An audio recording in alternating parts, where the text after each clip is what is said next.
하나님 말씀은 빌립보서 4장 4절에서 5절까지 말씀입니다. 빌립보서 4장 4절에서 5절까지 말씀입니다. 주 안에서 항상 기뻐하라. 내가 다시 말하노니 기뻐하라. 너희 관용을 모든 사람에게 알게 하라. 주께서 가까우시니라. 아멘. 할렐루야. 사랑하는 성도 여러분, 오늘은 창조절 넷째 주일입니다. 오늘도 주 앞에 나와서 함께 예배로 영광 돌리는 여러분 모두에게 주님의 크신 은혜와 사랑과 축복이 함께 하시기를 주의 이름으로 간절히 축원합니다. 오늘은 주께서 가까우시니라 라는 제목의 말씀으로 함께 은혜를 나누기 원합니다. 여러분, 우리 삶에 있어서 내 편이 있다는 것은 참 좋은 일입니다. 제 기억이 정확한지는 모르겠는데 저희 아내와 결혼하고 신혼 때에 막 다투었습니다. 막 다투는데 서로 옳은 말을 하겠죠. 네가 맞다 내가 맞다. 근데 저희 아내가 저한테 이런 말을 했습니다. 옳고 그름을 떠나서 이성적으로 판단하지 말고 그냥 내 편 들어주면 안 돼. 이 말을 하더라고요. 근데 제가 제 마음속에 그렇지, 무조건적으로 내 편을 들어줄 수 있는 사람이 있다는 건 참 좋은 거지 라는 생각이 들었습니다. 여러분, 편에 관한 이야기를 또 한번 해볼게요. 제가 장인어른을 모시고 병원을 갔습니다. 그런데 그 병원에 급한 마음에 예약을 안 하고 갔어요. 그래서 당일 접수를 하려니까 접수가 안 되는 거예요. 당일 접수를 받아줄 수 없다고 접수처에서 이야기를 하는 거예요.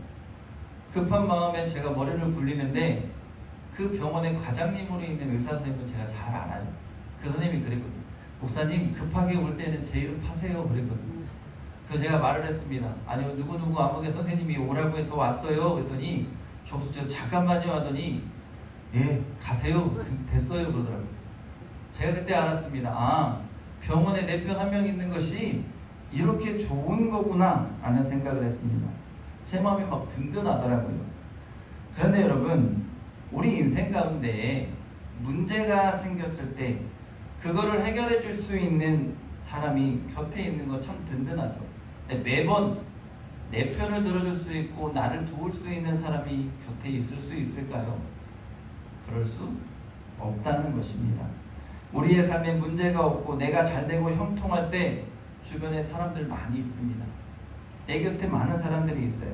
그러나 감당하기 어려운 고난이 찾아오고 내가 세상 말로 일도 안 되고 잘 풀리지 않고 잘 안 될 때 그렇게 많던 내 주변의 사람들이 나를 실망시키고 떠나기도 합니다. 돈이 많던 탕자가 처음에 아버지 품을 떠나 그 유산 받고 나갈 때에는 사람들이 많이 붙었지만 그가 모든 것을 다 잃어버리고 돼지 주염염이나 먹어야 하는 거지 신세가 되었을 때에는 그 곁에 아무도 없었습니다. 애굽의 왕자로 살았던 모세, 그가 애굽의 왕자로 있을 때에는 그 곁에서 도와주고 함께하던 사람들이 많았습니다. 그런데 그가 살인자가 되고 호렙산으로 도망하여 왔을 때에는 그 곁에는 아무도 없었습니다. 어쩌면 이러한 이치는 우리는 세상을 살면서 자연스럽게 터득하게 되는 것 같습니다. 이러한 인생을 살아가는 우리에게 오늘 바울 선생은 말씀을 통해 걱정하지 마, 염려하지 마, 믿음으로 살아가는 너의 곁에는 살아계신 하나님이 계시다는 것을 말씀하고 있습니다. 오늘 5절을 보면 너희 관용을 모든 사람에게 알게 하라. 주께서 가까우시니라 했습니다. 여러분, 바울은 주께서 가까우시니라 라고 말합니다. 이 말씀은 우리의 환경과 형편과 상황에 따라 변해가는 세상의 사람들과 같지 않고 내가 믿는 하나님은 언제나 나와 함께 계신다는 말씀입니다. 그럼 우리는 알아야 돼요. 왜 바울이 오늘 빌립보 교회에 이 말씀을 전할까? 왜 빌립보 성도들에게 주님 가까이 계시니까 염려하지 말라고 이 말씀을 하고 있는지를 알아야 한다는 것입니다. 오늘 4절에 보면 주 안에서 항상 기뻐하라. 내가 다시 말하노니 기뻐하라고 합니다. 여러분, 빌립보 교회 성도들을 향해서 바울이 먼저 기쁨을 이야기해요. 그것도 2번씩이나 항상 기뻐해라, 다시 말하노니 기뻐해라고 합니다. 바울은 빌립보서를 시작하면서 기쁨에 대해서 이야기했고 빌립보서에서 계속해서 이 하나님 주시는 기쁨을 강조합니다. 그래서 빌립보서를 기쁨의 편지라고 그렇게 별명을 붙이기도 합니다. 그런데 이 편지를 쓰는 바울도 그렇고 이 편지를 받고 있는 빌립보 교회도 그렇고 기쁨을 누릴 수 있는 그런 상황이 형편이 아닙니다. 바울이 지금 편지글을 쓰는 장소는 감옥입니다. 하나님의 뜻을 따라서 복음 전하다가 감옥에 갇혔고 재판의 결과가 어떻게 나오는가에 따라서 그의 운명이 어떻게 될지도 모르는 그런 긴박한 상황 가운데 있습니다. 현실은 감옥이요, 당장 내일 나의 삶이 어떻게 될지도 모르는 그 상황 가운데에서 바울이 기쁨을 말하고 있어요. 기쁨을 논하고 있습니다. 그럴 형편과 처지가 하나도 되지 않는 상황에서 하나님 주시는 기쁨을 이야기하고 있다는 것입니다. 이 편지 받는 빌립보 교회는 어떤가요? 안과 밖으로 어려움투성이입니다. 먼저 밖으로는요, 로마의 극심한 박해가 이어집니다. 황제 숭배를 강요하는 로마 앞에서 예수님을 그리스도로 고백하는 빌립보 성도들의 삶은 늘 고난이요, 핍박의 삶이었습니다. 유대인들은 어떤가요? 메시아로 예수를 인정하지 않는 그들은 이들이 신성모독한다고 날마다 핍박하고 고난을 줍니다. 밖의 환경은 로마의 압제와 유대인의 핍박으로 인해 지칠대로 지쳐있는 상황이 빌립보 교회의 상황이에요. 내부는 어떻습니까? 유디게와 순두계, 이 유디아와 순두계 이 두 여성 지도자 간에 다툼이 벌어졌어요. 교회가 분열되고 있는 상황입니다. 여러분, 아무리 밖에서 막 핍박을 해도 내부적으로 우리 안에 사랑이 있고 성령이 하나 되게 하고 은혜가 충만하면 견딜 수 있잖아요. 그런데 그렇지가 않다는 거예요. 쉽게 얘기하면 밖에서 가장이 죽을 힘을 다해 노력하고 고생하고 집에 들어오면 내 새끼들이 아빠 왔어 하고 뽀뽀해주고 사랑해주고 같이 밥을 먹으면 그걸로 다 피로가 풀리잖아요. 그런 내부적인 사랑만 있었어도 아마 빌립보 교회는 기쁨을 누리는 교회가 될 수 있었을 거예요. 그런데 외부는 외부대로, 내부는 내부대로 분열과 핍박으로 힘들고 어려운 상황이 계속 이어지는 것이 빌립보 교회의 상황입니다. 도무지 바울이 말하는 이 기쁨이라는 것은 찾아볼 수 없는 그런 상황 가운데 놓여 있습니다. 그런데 그럼에도 불구하고 바울은 기쁨을 말합니다. 바울의 현실 감각이 없어서 세상 돌아가는 거 몰라서 그래서 그렇게 말하는 게 아니고요. 자기의 현실도 다 알고 있었고요. 빌립보 교회의 현실과 상황도 들어서 다 알고 있습니다. 그런데 그럼에도 불구하고 바울은 항상 기뻐해야 한다라고 말하는 것입니다. 기뻐하지 못할 것을 알지만 우리가 그럼에도 기뻐해야 한다고, 예수 안에서 기쁨을 누려야 한다고 바울은 계속해서 권면하는 것입니다. 이렇게 바울의 기쁨을 강조하는 이유가 있습니다. 도무지 기뻐할 수 없는 상황에서 주님 안에서 기뻐하려고 하는 것이 믿음이라는 거예요. 내가 예수 안에 있으면 하나님 안에 천국의 자유를 누리고 이 기쁨을 잃어버리지 않으려고 노력하는 것이 믿음이라는 것입니다. 그 믿음을 통해 하나님이 우리와 함께 하시는 것을 느끼는 거예요. 바울은 항상 기뻐하라고 합니다. 여러분, 항상이라는 건 뭐예요? 언제나 어디서나 무슨 일이 있어도 어떤 형편 가운데 놓여도 라는 뜻입니다. 그런데 여러분, 우리가 현실의 삶을 살아가면서 이게 가능할까요? 불가능하죠. 당장 여러분 지난주 한 주만 생각해 보세요. 명절 기간에 여러분 기쁜 일만 가득하던가요? 짜증도 나고 걱정되는 일, 근심되는 일들이 아마 여러분 가운데 있었을 겁니다. 우리의 현실이 그렇습니다. 또 보세요. 그렇게도 덥더니, 그렇게도 찌는 더위가 있더니 갑자기 날씨가 폭우가 오고 농작물을 덮치고 비닐하우스에 물이 차고, 어찌 우리의 현실이 기쁨만 있겠습니까? 원망도 나오고 불평도 나오고 한숨도 나옵니다. 목사님, 저도 걱정의 한숨이 나오고 하나님 도와주세요가 절로 나와요. 여러분, 늘 웃는 사람 보고 우리가 저 사람은 속편해서 맨날 웃는다고 합니까? 아니 좀 미쳤나? 왜 이렇게 저렇게 웃고 다녀? 이렇게 말합니까? 두 번째가 많잖아요. 이것이 우리의 현실이라는 거예요. 그런데 바울은 우리에게 항상이라는 말을 붙입니다. 항상 기뻐하라. 이 말씀의 뜻은 어떤 상황에서도 기뻐하라, 웃어라, 슬퍼하면 안 된다, 이 말이 아닙니다. 어떤 누구도 그렇게 하면 그 말씀대로 살 수가 없어요. 우리 주님도 자신이 사랑했던 나사로가 죽었을 때에는 그 무덤 앞에 가서 슬퍼하며 우셨습니다. 그렇다면 이 바울의 말씀의 뜻이 뭘까요? 세상 가운데서 도무지 기뻐할 수 없어도, 세상에 도무지 기뻐할 일이 생기지 않아도, 때로는 좌절과 절망과 슬픔이 나를 감싸도 거기에 머물러 있지 말고, 거기에 올가매여 있지 말고 다시 하나님 원하시는 기쁨의 자리로 나아가라는 것입니다. 다시 기쁨의 자리를 회복하기 위해 몸부림치라는 거예요. 다시 주님이 원하시는 이 기쁨을 회복하라는 것입니다. 여러분, 우리가 어떻게 그렇게 할 수 있습니까? 주님이 우리와 가까우시기 때문입니다. 내 힘으로, 내 능력으로 우리가 그렇게 할 수 없죠.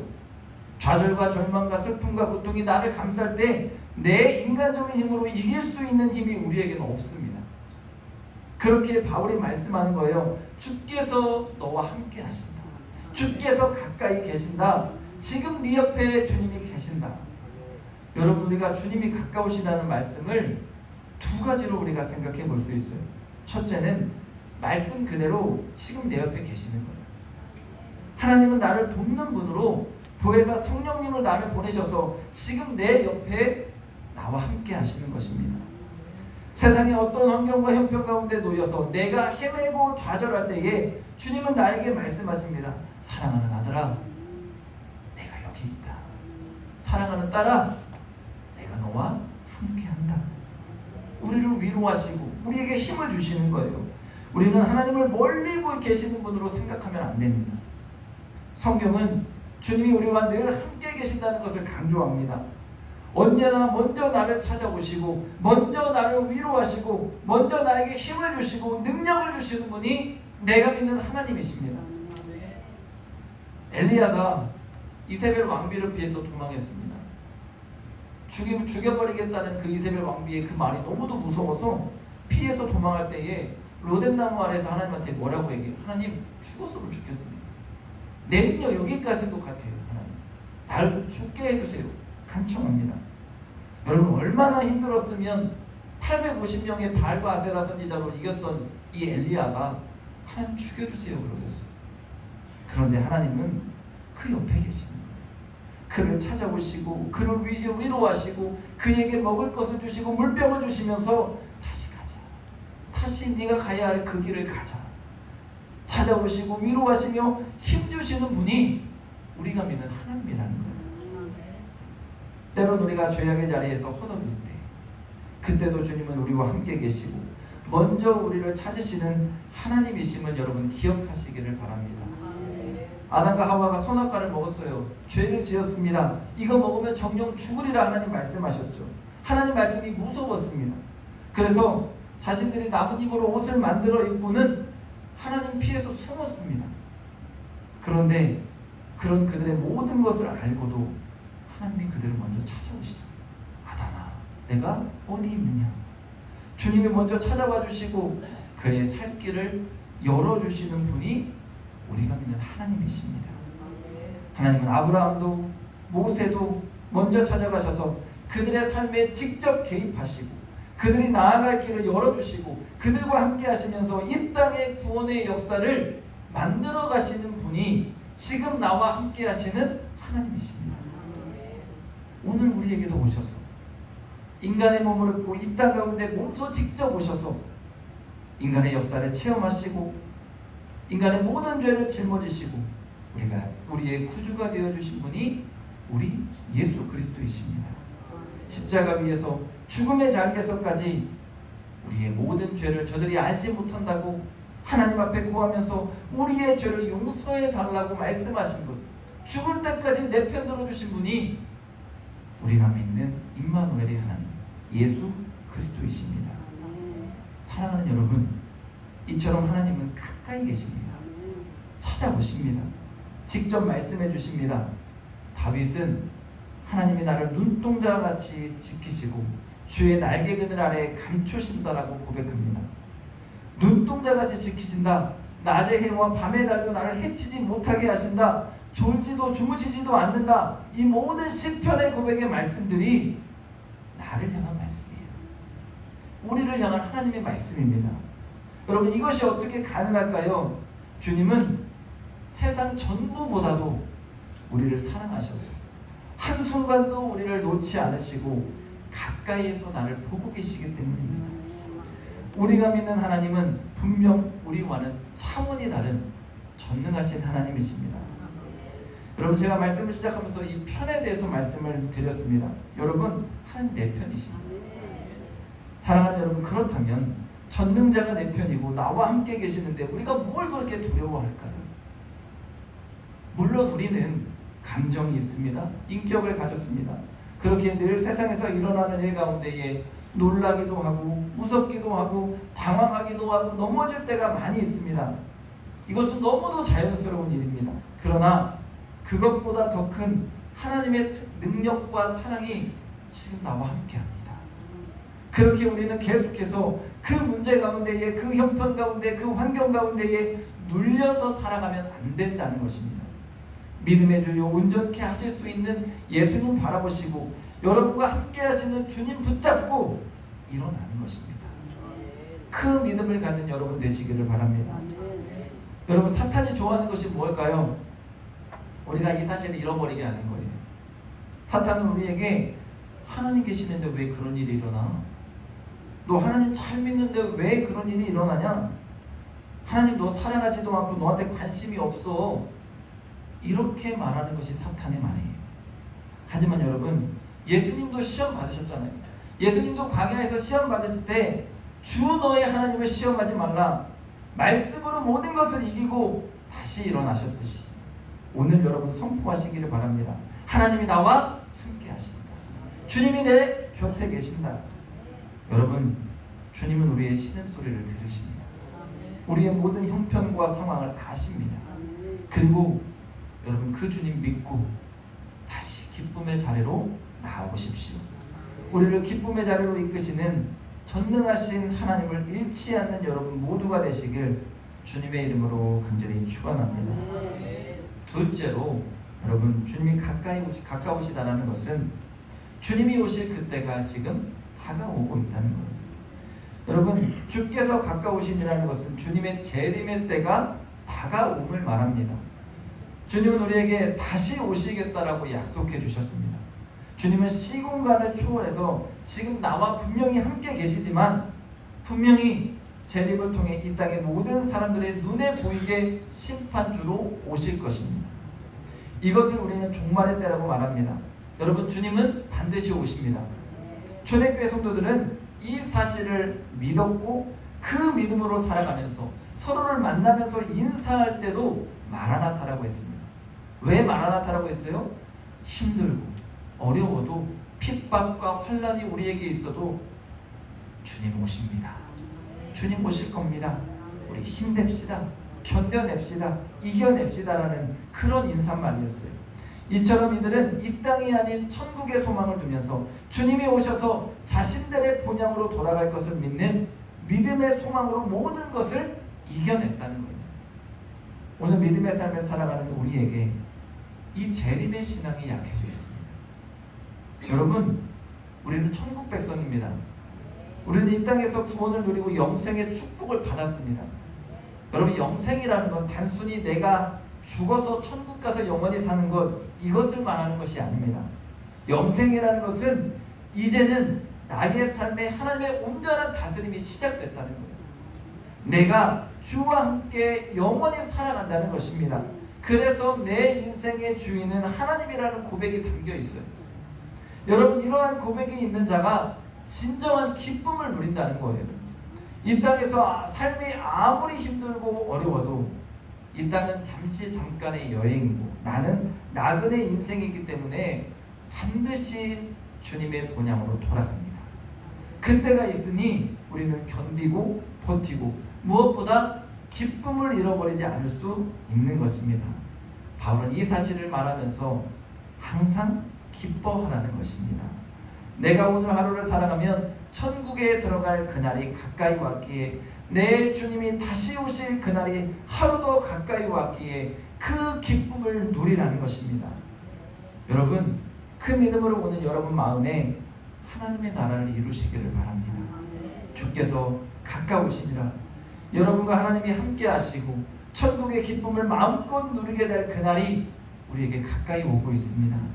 현실의 문제와 고난 앞에서 좌절과 절망에 휩싸이지 마시고 다시 오실 주님을 기대하는 믿음으로 오늘도 주님께 다가가서 안기게 될 그 나라를 소망하면서 기쁨을 잃어버리지 않는 여러분의 삶이 다 될 수 있기를 주님의 이름으로 간절히 축원합니다. 오늘 5절에 보면 관용을 모든 사람에게 알게 하라고 했습니다. 여러분, 관용은 그 뜻이 남의 잘못을 너그럽게 받아들이고 용서함이라고 했습니다. 이를 좀 다른 말로 쉽게 풀어본다면 내가 마땅히 주장할 권리를 다른 사람을 위해서 양보하고 쓰지 않는 것을 말합니다.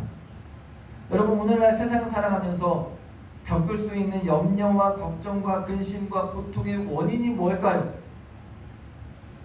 나의 것을 남에게 빼앗기기 싫은 것, 거기서부터 시작될 때가 많습니다. 우리나라 속담에 여러분, 사돈이 땅을 사면 뭐요? 배 아프대요. 왜 배 아파요? 그 땅 내가 사야 되는데, 그 땅 내가 가져야 되는데 사돈이 사서 배 아픈 거예요. 남이 사서 배 아픈 거예요. 왜 불안하고 염려할까요? 남에게 지지 않고 빼앗기고 싶지 않고 더 많이 갖고 싶은 우리의 욕심과 욕망이 내 안에 있기 때문입니다. 오늘날 여러분, 부자가 다리 뻗고 잘까요? 가난한 사람이 다리 뻗고 잘까요? 가난한 사람이 다리를 뻗고 잔다고 여러분 입으로 말하고 있어요. 누구를 비하하는 것이 아닌 오늘날 사회적인 시스템이 부자가 더 불안하고 다리 뻗고 자지 못하는 시스템이에요. 왜요? 잃을 것이 많기 때문입니다. 하지만 우리는 여러분, 세상이 아닌 하나님 나라의 소망을 두고 살아가는 자들입니다. 내 손에 움켜진 것들, 세상에서 내가 누리는 모든 것들이 영원하지 않다는 것을 우리는 알고 있습니다. 오늘 이 모든 것은 하나님으로부터 왔습니다. 그러니 이 땅에서 성도는 나의 것이 아닌 하나님의 것을 사용하고 관리하는 자들입니다. 어제 비가 그렇게 많이 오는데요, 막 걱정돼서 전화를 드렸어요. 집사님 어떻게 해요? 그랬더니 집사님, 제가 하늘을 막을 수 있나요? 아니, 저는 그게 명언 같았어요. 제가 하늘을 막을 수 있나요? 우리가 하나님을 막을 수 없잖아요. 주님이 하시는 일이잖아요. 여러분, 관용은 무슨 잘못에 대한 용서만을 말하는 것이 아니라 내 권리를 다른 이를 위해서 내어주면서 하나님을 전하는 거예요. 하나님을 알리는 것입니다. 내가 지금 소유하고 있는 이 모든 것들은 누구의 것이다? 하나님 것이라는 것을 보여주는 거예요. 이것이 성도의 삶이요, 이것이 주님이 함께하는 삶이요, 이것이 기쁨을 잃어버리지 않는 삶입니다. 하나님 나라를 소유하고 그 나라를 바라보며 살아가는 여러분, 관용의 사람이 되시기를 바랍니다. 마음에 하나님 나라 품고 여러분의 마음이 예수님과 같이 넓어질 수 있기를 바랍니다. 세상의 것에 마음을 빼앗기고 묶여있지 마시고 청지기로서 자유하시고 내어주고 양보하고 용서하고 베풀면서 여러분 마음속에 주님이 주시는 이 기쁨의 마음이 가득할 수 있기를 주의 이름으로 간절히 축원합니다. 그래서 바울이 말하는 대로 너희 관용을 모든 사람에게 알게 하라. 너희를 통해 예수 그리스도를 증거해라. 그리고 주님 안에서 항상 기뻐할 수 있는 여러분의 삶이 되시기를 간절히 소망합니다. 말씀을 여러분 정리해요. 우리가 항상 기쁨의 사람이 되기를 원합니다. 왜요? 주께서 나와 함께 하시기 때문입니다. 상황과 현실에 얽매이지 마시고 이 모든 것을 이기게 하시는 하나님 바라보시고 주님과 함께 영원한 천국의 기쁨을 누리시기를 바랍니다. 슬픔의 자리, 고난의 자리는 털고 일어나시고 죄악과 패배의 자리에서는 예수님의 이름을 부르면서 승리하시기를 바랍니다. 주님이 반드시 다시 오실 것입니다. 주님이 오실 날이 오늘 또 하루 가까이 왔습니다. 주님께로 갈 그날이 오늘 또 하루 가까이 왔습니다. 여러분 마음에 천국을 누리시고 관용의 사람이 되셔서 오늘도 주님이 이 땅의 주인임을, 주께서 주시는 기쁨을 세상 가운데 증거하고 자랑하며 주 안에서 행복을 누리는 여러분의 믿음의 삶이 다 될 수 있기를 주의 이름으로 간절히 축원합니다. 축원합니다. 기도하겠습니다.